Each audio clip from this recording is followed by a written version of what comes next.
nous veut créole dans le bureau, et ben nous veut que quand nous pousse la porte d'un bureau ou d'une institution, que ce soit privé ou public, de retrouver aussi l'homme réunionnais.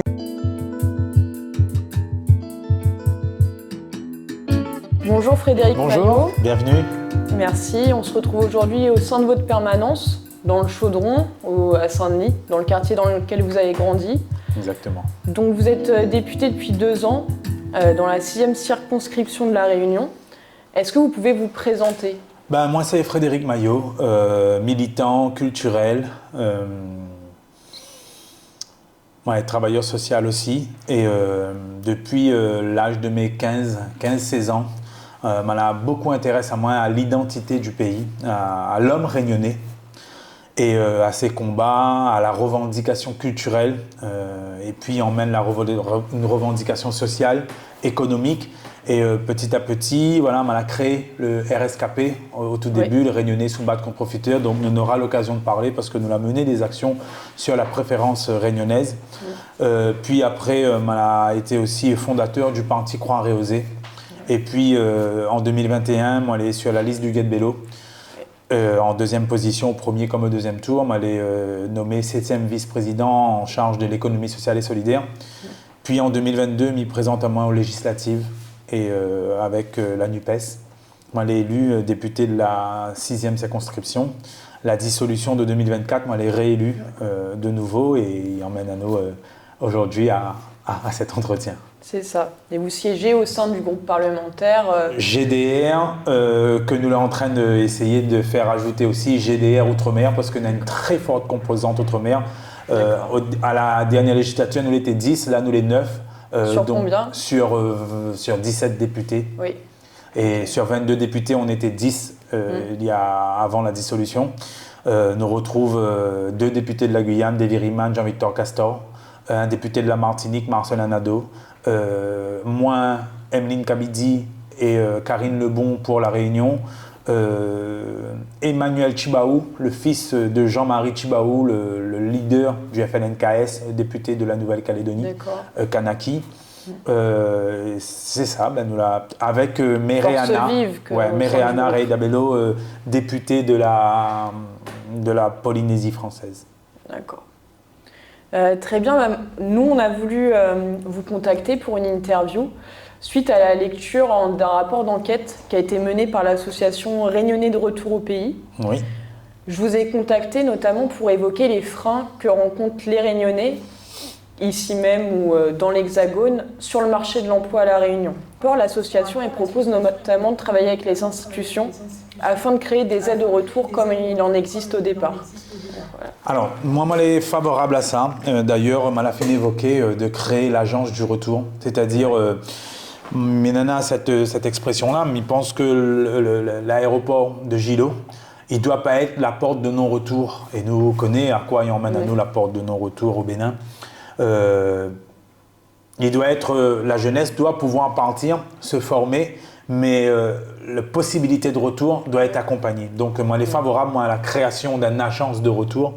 Moi, je suis favorable aussi à ce que les places soient...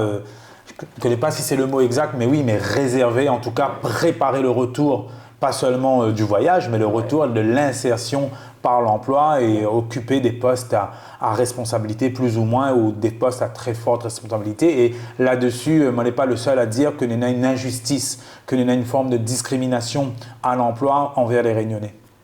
D'ailleurs, mais on veut pour preuve la plainte que m'a déposée parce que moi, mène plusieurs combats là-dessus en tant que militant et même en tant que député. Moi, j'ai été venu au PHOA, on a posé des questions là-dessus sur comment on nous fait confiance, comment nous donne aussi les Réunionnais les responsabilités de la société réunionnaise sur le plan social, sur le plan économique, sur le plan culturel, et sur plusieurs aspects aussi environnementaux aussi, parce que tout y démarre des revendications dans les années 80, 70-80, nous avons une très forte revendication culturelle en fait, tu vois, avec la photo que nous voit derrière là, il a été tiré dans les années 70-80 où ça l'écrit « Créole donne bureau ». Donc nous commençons avec des revendications culturelles, identitaires et obligatoirement en fait il faut passer par l'aspect économique et l'aspect économique nous parle forcément d'emploi.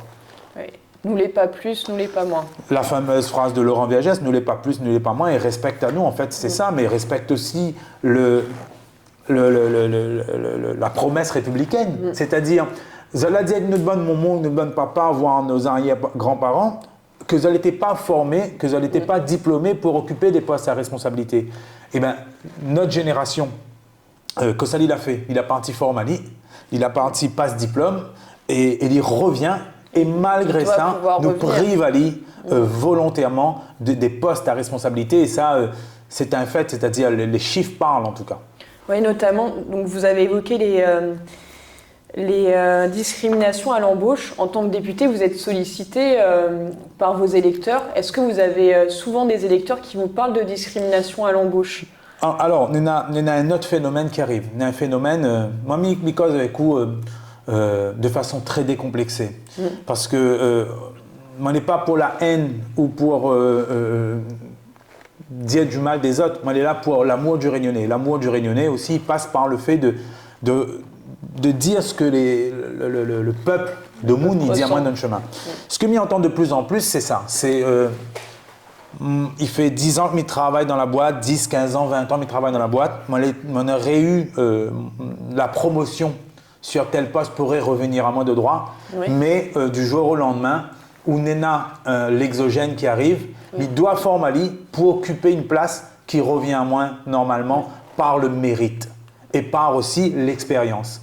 Donc, Sami Diao, il pourrait avoir facilement 5 ou 6 personnes qui pourraient témoigner dans ce sens. C'est-à-dire, j'ai occupé ce poste, je me suis formé. J'étais dans les viviers. J'étais dans les viviers forts pour occuper ce poste et elle m'échappe.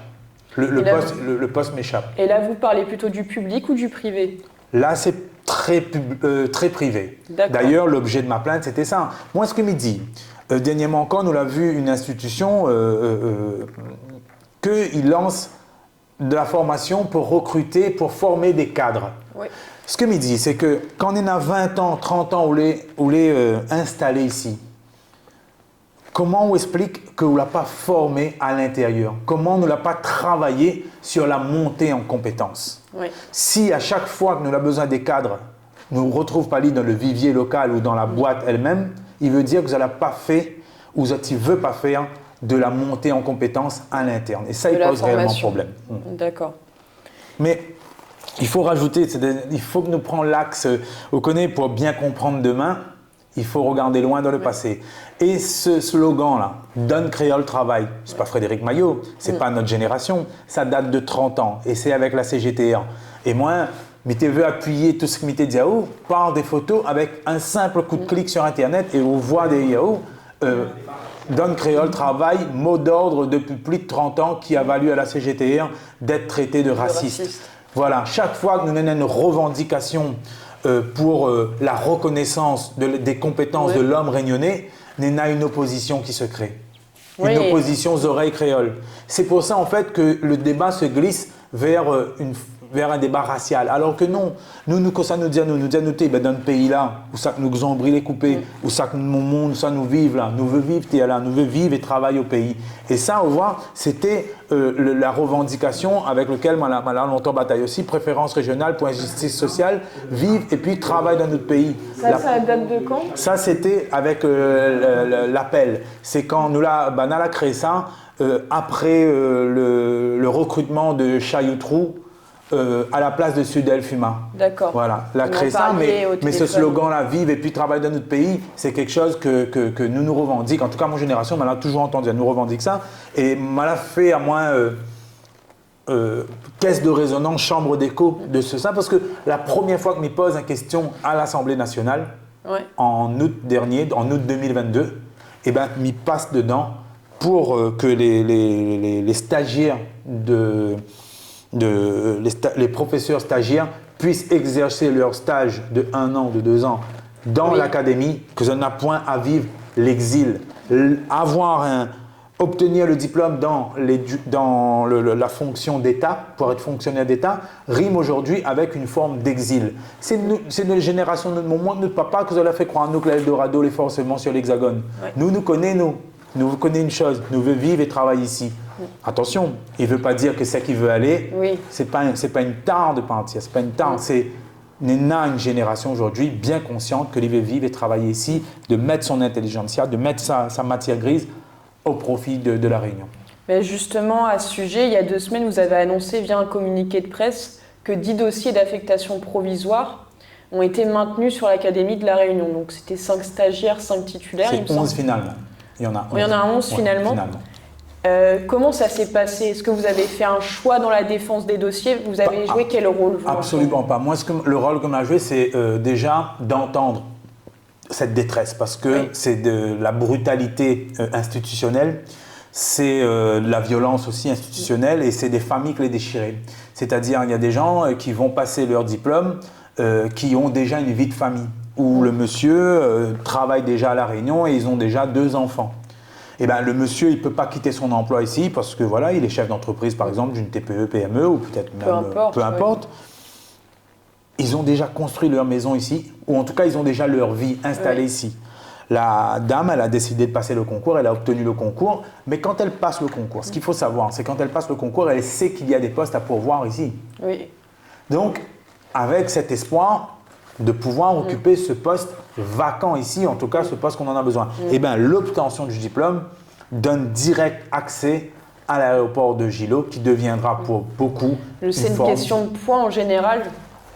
Et il faut que me réponde aux deuxième question. Moi, m'a juste joué le rôle de parlementaire, c'est-à-dire mon rôle est de parler aux représentants de l'État, qui pour le coup était le recteur. Qui, si je ne me dis pas de bêtises, c'est le 3e représentant de l'État ici, voire peut-être même le 2e, mais je crois que c'est le 3e. Moi, c'est ça, c'est-à-dire le combat pour que les Réunionnais restent travailler ici et pour une reconnaissance de l'homme réunionnais par ses diplômes, c'est mon combat depuis toujours. Avec ou sans mandat, c'est mon combat. Mais maintenant, on a un mandat, donc il permet à moi d'aller interpeller fortement. Nous ne l'avons pas choisi les 10 dossiers, nous la défendons 40. Mais je crois que maintenant, tu as un petit peu plus de 40. Donc c'est 11 sur une quarantaine. 11 sur une quarantaine, mais Frédéric Maillot, où est l'ensemble des parlementaires qui l'accompagnent là-dessus, nous l'a pas choisi les dossiers, nous. Ouais. Ces autres, en fin de compte, l'a fait du cas par cas. Et c'est là, en fait, qui devient un petit peu indigne. C'est-à-dire, dans un pays de droit, et dans un pays où ça, on a des devoirs, un pays où ça, c'est la loi. L'homme est fait par la loi, et c'est pas la loi qui fait l'homme, mais plutôt… Oui. Vous voyez, et ça… ne peut plus faire du cas par cas. Moi, les demandes de mutation, j'en fais, sans exagérer, environ une 15aine par mois. Des demandes de mutation des Réunionnais qui veulent rentrer. Dans le public, du coup. Dans le public, dans pour les fonctionnaires d'État. Ouais. Mais nous, moi et ma collègue Emeline Kabidzi, avec l'ensemble des députés réunionnais, l'ensemble, pas trop, en tout cas 6 sur 7, en 2023, la niche GDR, la niche parlementaire de mon groupe, nous présente avec Emeline Kabidzi, elle est l'auteur, moi les co-auteurs de cette loi-là, cette fameuse loi pour favoriser le retour des fonctionnaires ultramarins. C'est ça, elle s'intitule « Promouvoir l'emploi et le retour des fonctionnaires d'État ultramarins dans des territoires d'outre-mer ». Et justement, comment elle a été bloquée cette loi? C'est quoi l'histoire de cette proposition de loi? La loi passe, vous savez, quand on est dans une niche parlementaire, on a 24 heures, enfin, on a une journée parlementaire pour présenter des textes. Notre texte y arrive en 4e ou en 5e position. D'accord. Avec un avis défavorable en commission. D'accord. Un avis défavorable en commission. Et il rappelle très bien le député Mesdorf, le député de la Nouvelle-Calédonie, loyaliste, qui dit ce n'est pas la faute de l'État si les Réunionnais et Réunionnaises manquent cruellement comment dire ça, de motivation ou quoi pour accéder à des postes à responsabilité. Oui. Voilà son raison pour votre compte. Donc la Macronie a voté contre, le RN a voté contre et le groupe Lyot, les députés d'outre-mer de Lyot, ont voté plutôt pour. Donc avis défavorable à la commission, mais maintenant la loi arrive quand même lors de la niche à l'Assemblée dans l'hémicycle. D'accord. Et là, ils ont tout fait pour bloquer le texte, c'est-à-dire jouer la montre. D'accord. C'était des discours interminables de ministres pour que ce texte n'arrive pas. Et en fait, par voie de sagesse et par esprit collectif aussi, Emeline Kabidzi, avec qui on a coécrit le texte, elle était porteuse du texte, nous l'avons coécrit tous les deux, et elle a décidé de retirer ce texte. Et plusieurs critères te bloquent ça. Déjà, je t'ai dit que c'est un texte qui peut être anticonstitutionnel. Nous te veux que dans les signes, tu prends en compte que le Donc les fonctionnaire... CIM, pour rappeler, c'est le centre Intérêt d'intérêt matériel et moraux. Voilà. Nous te veux revoir ça. Nous te veux que quand on demande une mutation, on prouve aussi que vous avez un attachement, voire même que vous l'êtes né dans le territoire dans lequel on demande pour favoriser une forme de retour. Face à ça, Zoti met à nous plusieurs oppositions. Nous te veux aussi que le fonctionnaire ultramarin, le fonctionnaire qui vient travailler dans les pays dits d'outre-mer, maîtrise au moins l'histoire du territoire et aussi la langue via un QCM. Donc, ils répondent. Mais un QCM qui bouge, c'est-à-dire où on ne fait pas du par cœur, où il est vraiment intéressé, où l'intéresse à voir la réunion pour que tout le monde a le droit de travailler. Mais il faut que nous te trouvions aussi comment favoriser le retour des Réunionnais. Et là-dessus, nous a été appuyé par Mathieu Karniama. C'est un jeune Réunionnais que l'a reçu le prix du Conseil Constit et vous connaissez sur le droit. Sur le droit de la préférence régionale. D'accord, sur un mémoire. C'est quand même fou de dire nous textes, les anticonstitutionnels, et la personne que la aide à nous rédige le texte reçoit le prix. Est un doctorant. Et un doctorant.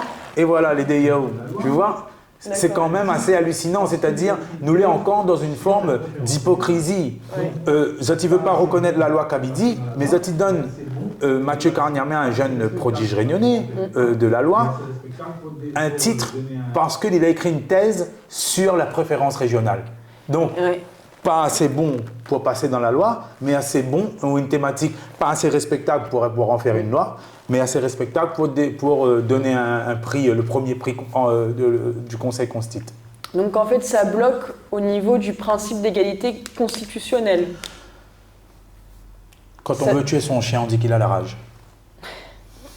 Mais c'est ça qui vous reproche et de... Ben, on ne peut même pas dire parce que la loi n'a pas fait son bonhomme de chemin, parce qu'il n'a même pas été présenté à l'hémicycle. Donc nous, ce que nous veut plus faire du cas par cas. Dans un pays de droit, les gens ne peuvent pas être traités au cas par cas et surtout à la discrétion du ministre. Nous veut qu'il passe par la loi ou ça en est une réforme des CIM.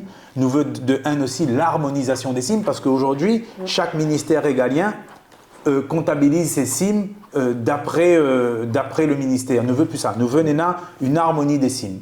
Après, il faut dire les choses, c'est comme il est aussi, et sans éloigner nous du sujet, mais nous avons un effet entonnoir aussi.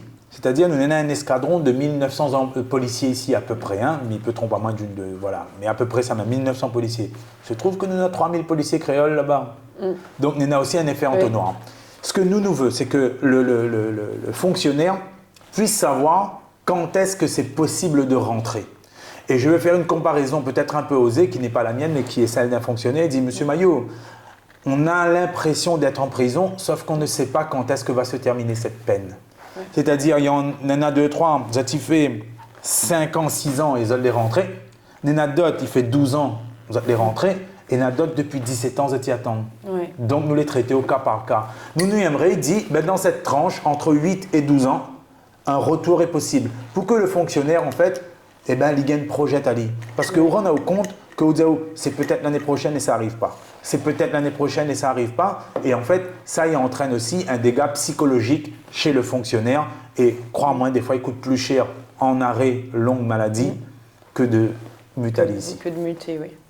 Parce que c'est des gens qui ont des familles, qui ont effectivement ces intérêts moraux et matériels ici. J'avais une autre question. Par rapport, on parlait des aides au retour. On a notamment des travaux préparatoires qui ont été faits par la DOM sur le passeport retour. Est-ce que vous êtes un peu renseigné dessus? Est-ce que vous pouvez en parler? Moi, je retiens le combat que l'on a mené contre l'article 55. Oui. Voilà.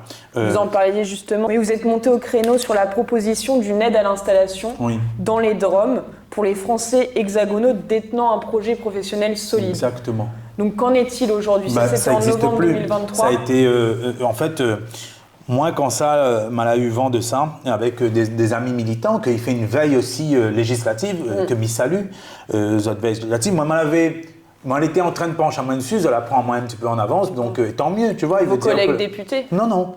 Des militants. Des militants? Des militants réunionnais qui se battent pour la préférence réunionnaise. C'est ma Fred, Nenassa, tel article 55 dans le PLFSS, et moi, je me la penche en moi dessus. C'est eux qui vous ont. Voilà, moi, j'alerte l'ensemble des députés d'Outre-mer parce qu'il faut savoir que l'ensemble des députés d'Outre-mer est favorable à la préférence martiniquaise, guadeloupéenne, réunionnaise. C'est courant. Et même les demandes de mutation, nous toutes les assez d'accord pour qu'il faut favoriser. Même ceux de droite ou d'extrême droite? Enfin, ou c'est plutôt les députés de gauche? Vous avez un consensus? Mais ça pose une question. Si tu as moins un député macroniste que les issus des DOM? Ah, je ne connais pas, mais il y a un député RN. Il n'y en a pas beaucoup. Oui, il y en a un RN. À La Réunion. Il n'a qu'à positionner là-dessus.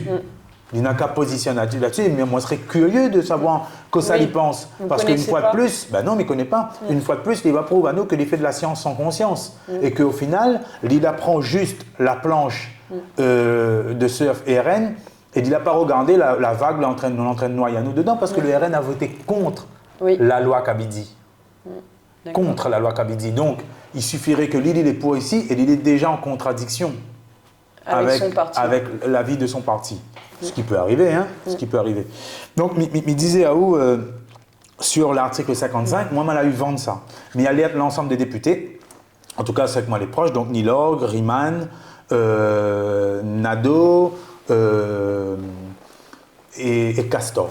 Mais alerte en tout cas, et il fait un courrier. Et c'est Fabien Roussel, mais alerte mon groupe parlementaire, Fabien Roussel, c'est ma Frédéric, je dois croiser Emmanuel Macron. Donne-moi ce courrier, je vais lui le remettre en main propre. Emmanuel Macron avant, il alerte Borne, Borne alerte le tout nouveau ministre, je ne sais plus comment il s'appelle, on n'a pas eu le temps de retenir son... non, pas Carinco, juste... ministre des Outre-mer. Vigier, monsieur Vigier, ministre des Outre-mer. Et Vigier, en fait, il ne sait pas, il vient de prendre, il ne sait pas, il ne connaît pas l'existence de cette aide. Il vient de prendre son poste. Voilà, il ne connaît pas. Même 6 mois après son poste, il ne connaissait pas grand-chose aux Outre-mer. Et en fait... on a réussi, en tout cas, ils ont retiré, parce que je suis monté au créneau, Nilor est monté au créneau, on était beaucoup à monter au créneau, mais j'étais un petit peu le chef de file. Darmanin nous a reçus à son ministère. On s'est vu un matin et il nous a dit « Ok, je suis prêt à retirer, mais faites-moi une proposition pour ne pas perdre cette enveloppe qui était, je crois, de 20 millions. » C'était pour le budget des Outre-mer. C'était sur la DOM. C'était sur le budget de la DOM. Voilà, comment réfléchir. Donc, nous, ce qu'on a dit, c'est qu'on a essayé, sans être anticonstitutionnel, de flécher cette aide pour un retour des ultramarins avec une promesse d'embauche ou un projet d'insertion professionnelle ou économique viable. Donc, on a fléché ça vers l'ultramarin qui vit sur le territoire hexagonal. Après, il y a eu un 49.3 qui est passé par là. Et donc ça, pour prouver qu'il est ultramarin, vous appuyez sur les CIM du coup? On appuie sur les CIM, on s'appuie aussi, on sait qui est ultramarin et qui n'est pas aussi. Voilà, on le sait. Parler de préférence réunionnaise, plus que de préférence régionale. Pourquoi ce choix-là? Est-ce que c'est un choix qui est vraiment important pour vous? On connaît, il faut vraiment comprendre l'histoire. C'est-à-dire... nous l'a eu ce système colonial, et il parle là-haut du système colonial, pas sur le plan moral. Nous avons souvent à regarder le système colonial seulement sur l'aspect moral. Mais ce que l'était moral dans les années en 1800, on n'est peut-être plus aujourd'hui. Et ça, pareil, il disait longtemps coupe un pied de bois, c'est pas grave. Aujourd'hui, on va couper un pied de bois ou réfléchir parce que, tu vois, ça a évolué, la morale même a évolué. Donc, nous, les d'un système colonial. Et allons regarder avec l'œil purement économique. Parce que le système colonial, c'était un système économique. L'asservissement de l'homme par l'homme, oui, il était immoral, mais il était surtout à l'époque économique, sur un aspect racial. Tu vois? Donc, on a une déshumanisation, on a l'asservissement de l'homme par l'homme, donc tout ça là emmène aussi à une forme d'aliénation, ou étranger de eux-mêmes, donc un rapport dominant-dominé. Ça, nous l'est post-esclavage et nous l'est dans l'époque de la colonie. Donc après, on a 46 où ça nous devient département, mais ça ne se fait pas comme ça. Donc on a toujours ce rapport dominant-dominé. Celui qui tient l'économie, qui tient les terres, et celui qui est obligé de travailler pour celui qui tient l'économie et qui tient aussi les terres. Parce que ce n'est pas le 20 décembre, des fois, il faut que nous colle, c'est le 21. Quand Isaoul est libre, mais on n'a point la terre. On n'a point de religion, et on l'oblige à les retravailler pour outre-mettre. Donc ça a continué avec l'arrivée des engagés, voilà. Ça nous connaît l'histoire de la Réunion. Mais à un moment donné, comme il était pour dire là, il y en a deux mondes que la parle de l'homme réunionnais, ce que n'existe pas avant parce que nous étions des biens meubles. Donc à la reconnaissance de l'homme réunionnais, forcément, il emmène des revendications. Et il ne veut pas faire mon connaisseur là-dessus parce que il peut tromper à moi, mais il croit l'un des tout premiers à avoir parlé de l'homme réunionnais. Ben, nous les soulèvent Paul Vergès, Éric Boyer et tant d'autres, mais nous avons aussi des artistes qui parlent de ça, qui parlent de l'homme réunionnais. Donc, nous assistons aussi à un avènement culturel. De cet avènement culturel, il emmène un avènement social. Donc, forcément, l'Église vers l'avènement économique. Et qui dit économique, dit travail, ben, dit des postes à responsabilité. Donc, petit à petit, nous l'est arrivé ça, à cette revendication. Nous veut l'école, nous veut créole dans l'école. Ben, nous veut aussi des maîtres créoles. Nous veut créole dans le bureau. Et ben, nous veut que quand nous pousse la porte d'un bureau ou d'une institution, que ce soit privé ou public, de retrouver aussi l'homme réunionnais. Donc ce que nous demande...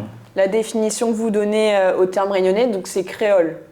Par exemple, on va prendre l'exemple de quelqu'un qui est né de parents métropolitains, mais sur l'île de la Réunion. Est-ce que vous considérez qu'il est réunionnais? Pas moi, il décide ça. Oui. On connaît comment on décide ça, c'est-à-dire quel comportement on a, que ça la Réunion les représente pour vous. Vous comprenez? Pour vous, il faut être habité par la culture. Cette question-là, il est piège, je dis ça, parce que les ethniques, Frédéric Maillot n'a pas décidé qui ça les Réunionnais, qui ça l'est pas. Par contre, ce que seulement où vive mon pays avec moi, nous peut dire combien les Réunionnais sans les mots MAUX. Moi, les Réunionnais, avec tout son boubou, avec tout son gaillard, avec tout ce qui fait de moi un Réunionnais, c'est-à-dire une langue, une culture et des traditions, passées de façon oratoire. C'est-à-dire, quand on me dit l'odeur à la pluie, l'odeur à la terre quand la pluie tombe, c'est quelque chose que je ne m'explique pas. Comme peut-être un breton, il a une odeur qui appartient à son région, n'a pas personne qui connaît l'odeur là, n'a rien qu'à lire. Moi, je ne décide pas qui ça les Réunionnais, qui ça l'est pas. Par contre, d'autre façon, vivre le pays avec moi, je connais. On comprend, avec son boubou, son bon mot MAUX, avec ben, peut-être les malheureux à dire aussi, mais peut-être une famille râle dans le chômage, tout ce qui fait aussi le boubou de ce pays et sont jolis. C'est tout ça là, il fait un mélange et où vive le pays, où vive aller en profondeur. Si vous vivez la plage, la montagne, avec la crème solaire, mais que par moi, si nous vivons le même Réunionnais, mais il ne défendra pas où de dire pour les Réunionnais, mais est-ce que nous vivons le même Réunion? C'est une vraie question. Tu vois? C'est une question philosophique. Oui, c'est comme si Midiao comme ça. Est-ce que Paris, c'est la France? Comment ça? Est-ce que Paris, c'est la France? Parce que pour tout le monde, la France dans le monde, c'est Paris. Mais est-ce que le Parisien, c'est forcément aussi celui qui vit dans un patelin? Le représentant de la France, oui. Vous comprenez? Oui, bien sûr. Il y a quelque chose qui fait dans toute son diversité.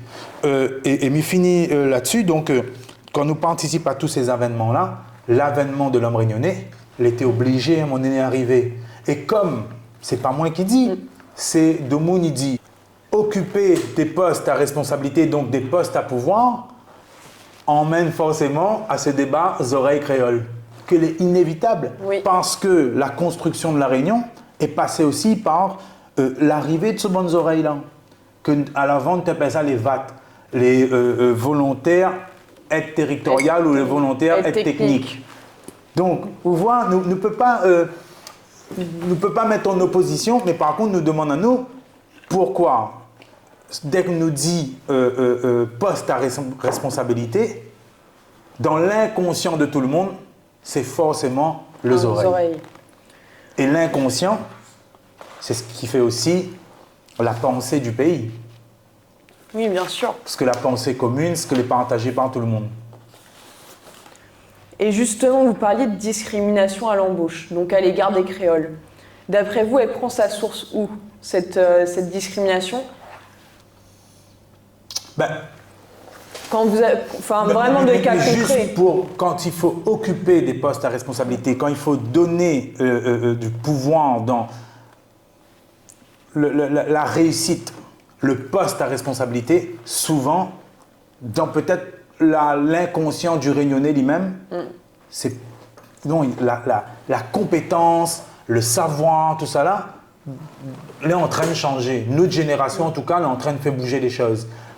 La génération d'avant l'a planté, nous sommes en train encore planter, arroser, pour que nous les pu dans un rapport dominant-dominé, mais pas seulement avec les oreilles, mais avec l'Europe aussi, en fait, tu vois. C'est-à-dire comment la connaissance est forcément européenne. Ouais. C'est ça, en fait, qu'il faut... Ethnocentré. Voilà, mais ça, c'est pas les réunionnais. Oui. C'est le problème aussi, enfin, c'est aussi le cas aux Antilles, c'est aussi sûr. le cas en Guyane. Bah, nous croyons qu'on revendique plus, mais Paris a aussi les chiffres, ben, on retrouve aussi pareil. Tu vois, nous prenons des affaires simples.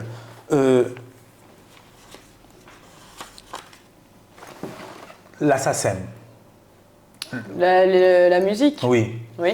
Aux Antilles, c'est bonnes Antillais qui occupent la SACEM. Mais envoyé rechercher, mais ne croient pas que nous avons déjà eu un directeur de la SACEM réunionnais. Et nous sommes en train de parler de quoi? De la musique. Nous sommes en train de parler de quelque chose qui différencie. C'est partie de la culture. Ben, il y a un boucle à dire, si vous voulez changer un pays, change son musique. Oui. Ma partie fait une petite recherche, moi. En un clic, je trouve à où 10 morceaux qui parlent de la préférence régionale ou qui parlent de l'exil. Toi qui parles de Marie-Armande Moutou, c'est ce que il dit dedans. Toi qui pars en France pour réussir, je sais pas quoi, tu sais que ton île, un jour, il faudra que tu reviennes parce que tu ne peux vivre à jamais dans cet exil. Jules Joron, il croit que c'est en 86, il écrit Déi à la montagne. Et il dit déjà, il parle déjà du problème de chômage. Le groupe Cayenne avec Marocain, il dit mon enfant vient ici pour travail, de mon moins pour gagner un joli travail, il faut que ça va sur Paris. Bam Kalouban avec Daniel Waro, il en parle. Paris, les jolis, nous l'a plus d'un ans. Et il trouve à où 10 exemples comme ça de la culture populaire qui atteste que les postes à responsabilité ou la préférence régionale n'est pas encore applicable ici, ou pas encore assez. Et Okoné n'a rien de mieux pour comprendre ce que c'est un peuple pense que d'écouter sa musique. Oui. Et justement, on parlait de ce rapport-là d'enquête de l'association Réunionnais de retour au pays. Est-ce que vous partagez le constat de la présidente de l'association selon lesquelles les entreprises, aujourd'hui, elles sont très demandeuses de profils de personnes qui reviennent à La Réunion? Ah, bah oui. Oui, ça, oui, vous le remarquez, mais qu'il y a un changement, donc. C'est ce que m'explique Aoteala, c'est-à-dire, avant, ça t'a fait croire, nous, que l'Eldorado était forcément vers la métropole. Oui. C'est-à-dire, ma fille d'entendre ça aussi, moi, malgré mon a tout juste 38 ans, ma fille d'entendre, non, mes enfants, ils vivent là-bas en France, c'est la réussite. Syndrome Goyave de France. Voilà, c'est la réussite. Ouais. Non, mais il faut comprendre aussi, c'est-à-dire, c'est une autre génération. Travaillent en France, c'est dire que si c'est important, oui. Mais notre génération à nous l'a compris, nous. Que nous veut que notre savoir-faire, que nos compétences soient mises à l'épreuve, soient mises à disposition du Réunionnais. Parce que nous la prenons conscience que nous n'est pas un Picard, que nous n'est pas un Bordelais, que nous n'est pas un Marseillais, que nous avons notre propre identité. Tout ça, là, il veut dire quoi? L'avènement, ce besoin de retourner ici, c'est ce que Banal a planté culturellement, Néna, dans les années 60-70. À travers la musique? À travers, mais pas que. À travers le militantisme? Le militantisme, mais où l'obligé évoque la musique. Le parti communiste. Quelle PCR. Propagande il a utilisé, propagande par au sens négatif, pour aller, pour être au plus proche du Réunionnais. Le premier disque de Maloya de la Réunion, Fiamaviri 1976, vous connaissez que ça nous retrouve dessus?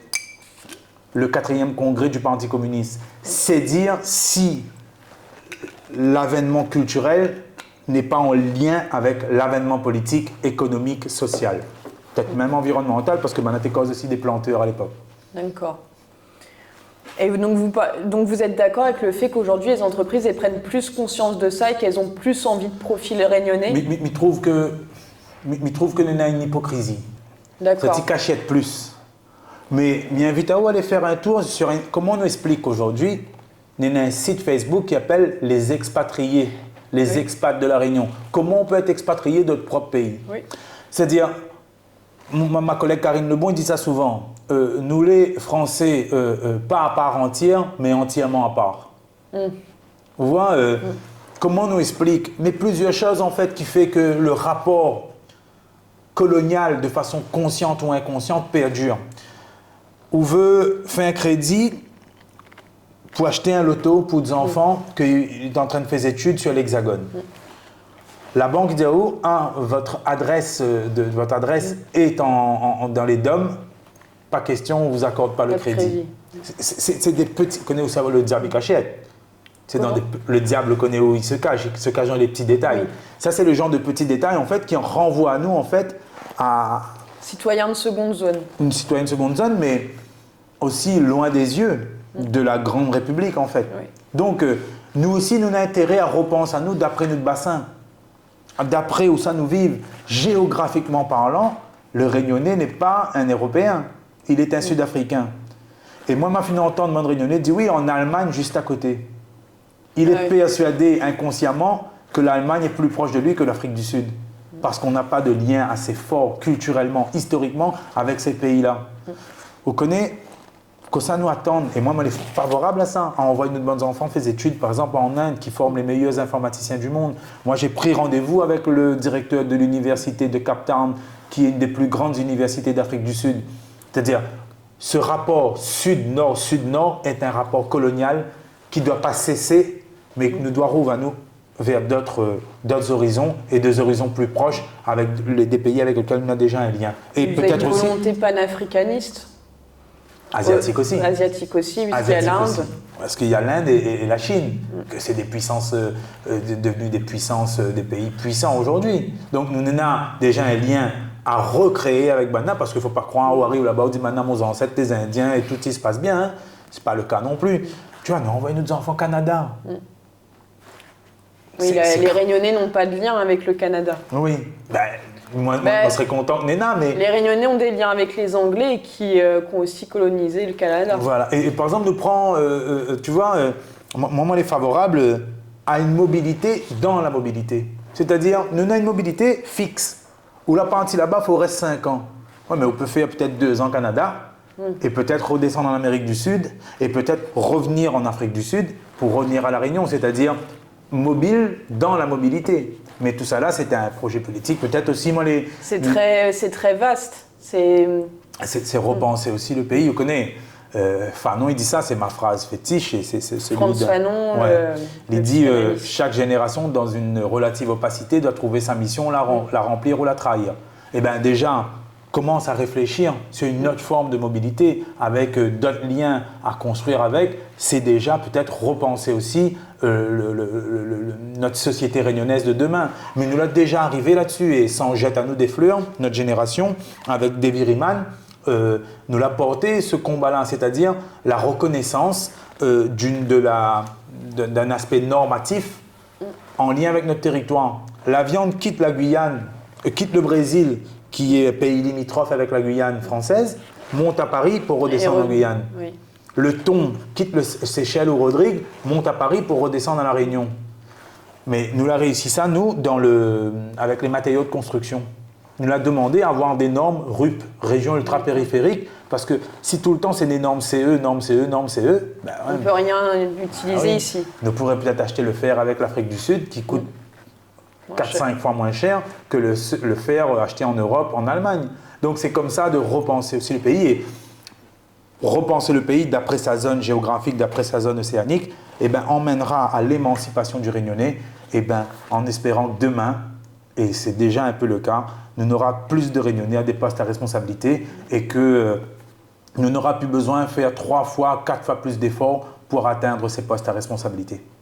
Oui, très bien. Juste une question par rapport à cette mobilité dans la mobilité. Donc c'est une idée comme ça, ou c'est quelque chose que vous essayez de mettre en place à travers une proposition de loi? Alors, la mobilité dans la zone géographique avec des pays auxquels nous avons un lien historique et culturel, c'est une vraie volonté que Malafine commence à travailler dessus. En tant que député? Oui, en tant que député, Malafine fait des interventions là-dessus pour des stages Erasmus ou ce genre de choses que nous, les pas européens centrés en tout cas, tu vois. Mal a rencontré le président de la plus grande université d'Afrique du Sud, mais de l'université de l'Afrique. L'Afrique, c'est un continent énorme. Hein. Des fois, nous avons tendance à minimiser. Plus que ce qu'on voit sur le planisphère. Exactement. Voilà, mais on voit qu'on intéresse aussi à ça. Donc, mais il faut la reconnaissance des diplômes. Oui. Tu vois, la reconnaissance des diplômes et ça. Les équivalences. Et ça, on m'a envie de dire, oh, maman, elle est prête à travailler là-dessus, mais il faut une ouverture aussi des ministres là-dessus. Mais encore faut-il avoir un ministre. Oui, c'est vrai. Et enfin, sur la préférence réunionnaise, est-ce que pour vous, c'est quelque chose qui doit être transitoire, au sens où on est sur un territoire où on a un chômage à 19%, sans compter l'allo du chômage, qu'on a une moyenne nationale de 7,3%, qu'on a encore toute cette discrimination à l'embauche, ou est-ce que donc, ça doit être permanent, cette préférence réunionnaise? Moi, j'ai envie que les permanents. Moi, j'ai envie qu'à chaque fois qu'un Réunionnais a des compétences pour occuper ce poste et qu'il a envie d'occuper ce poste ici, parce que il faut le dire aussi, dans le monde réunionnais, ils disent oh, mais moi, ils sont en moins bien, ils vivent au Canada, ils vivent de l'autre côté, tout ça là, et ils sont en moins très bien. Donc, c'est pas oblige à eux de travailler ici, c'est si vous avez envie de travailler ici, si vous avez envie de mettre une bonne diplôme à profit du pays, eh ben, il faut que les capables. Donc, j'ai envie de dire, moi, je serais d'accord pour que cela dure dans le temps. Mais vous seriez d'accord que ça fonctionne aussi dans les autres régions de l'Hexagone? Mais comparaison n'est pas toujours raison. Tu vois, quand nous l'a parti au combat pour la loi Kabidi, on a dit, mais on ne fait pas Bordeaux-Paris comme on fait Réunion-Paris. Bien sûr. Et on ne fait pas Marseille-Paris comme on fait Réunion-Paris. Bien sûr. Moi, tu parles là-haut de la musique réunionnaise, là. Excusez-moi un moment de référence, hein, c'est un moment très culturel en tout cas, tu vois. Vous l'avez vu le film Bienvenue chez les Ch'tis? Oui, ça fait longtemps, mais oui. Ouais, mais vous l'avez vu que quand il est muté dans le Nord, l'île est hexagonale. L'île est hexagonale, c'est-à-dire en voiture, ça va dans le Nord. C'est une souffrance pour lui. Bien sûr. Mais à la fin du film, il est quand même heureux. Naman Réunionnais fait 13 ans là-bas à Paris, policier, gendarme, policier, gardien de prison.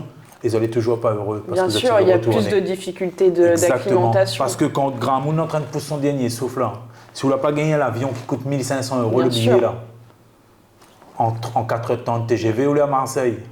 Mais il faut trouver 1 500 € avec la panique, avec tout ce qui dit dans l'état dans lequel vous trouvez émotionnellement qu'on est en train de perdre un proche. Et peut-être qu'on arrive ici, c'est déjà trop tard. Bien sûr. C'est déjà trop ça tard. Ça s'est vu pendant le Covid avoir aussi. Ce centre métropolitain seulement, ça a ses avantages aussi, mais on paye aussi des fois au prix des gens que vous pouvez aimer. Eh ben, merci pour cet entretien. Merci, il était un peu vaste, ça partit un peu dans tous les sens, mais voilà. Je vais poser toutes mes questions. Donc, je vous remercie. Donc voilà, le message à retenir, c'est que cette génération-là, que ça il veut vivre et travailler au pays. Et nous l'est pas plus, nous l'est pas moins, et nous veut occuper des postes à responsabilité et dépasser le déterminisme social aussi. Et nous l'est pas condamné à l'échec, nous les condamner à réussir, nous. Très bien, merci. Si vous avez aimé cette vidéo de Parallèle Sud, média réunionnais indépendant, partagez-la. Et si vous voulez soutenir la liberté de la presse, faites un don sur notre site parallèlesud.com. L'info est un droit, mais elle a un prix.